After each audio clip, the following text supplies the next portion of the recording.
Did I buy an extra large men's cardigan and thought I could make it work? Yes, and here's how I did it.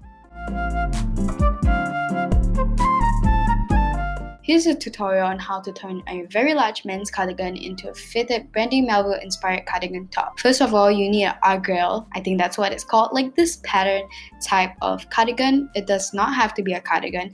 This will also work with sweaters or maybe vests. I got mine from an online thrift store for $5, but you should be able to get these type of pattern tops anywhere, especially in the men's section. Try it on or use an existing fitted top to mark how much you will need to take it in.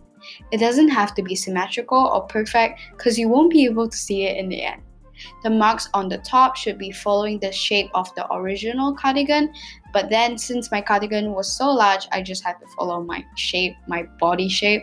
So along the marking you made with a straight stitch. You can also hand sew it or use fabric glue if you don't have a sewing machine. After this, try it on to make sure it's as fitted as you want it to be. If you're satisfied, go ahead and cut the excess fabric about ½ inch from the seams. Once you're done, it's time to crop the cardigan. Mark the desired length then cut ½ inch below the marking, leaving seam allowance. You'll need to reattach the bottom band, so cut away till you're 1 inch above the band. Flip the cardigan and the band inside out and attach the bottom band like this.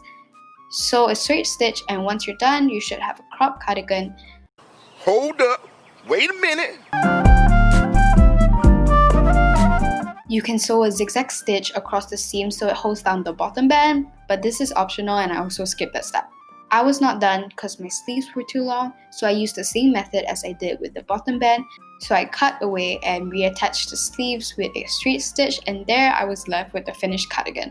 I added a snap button because the neckline was too low for me, but it's totally up to you and you're done. This is a very simple sewing project that takes about give or take an hour. So I hope you try it out and bye!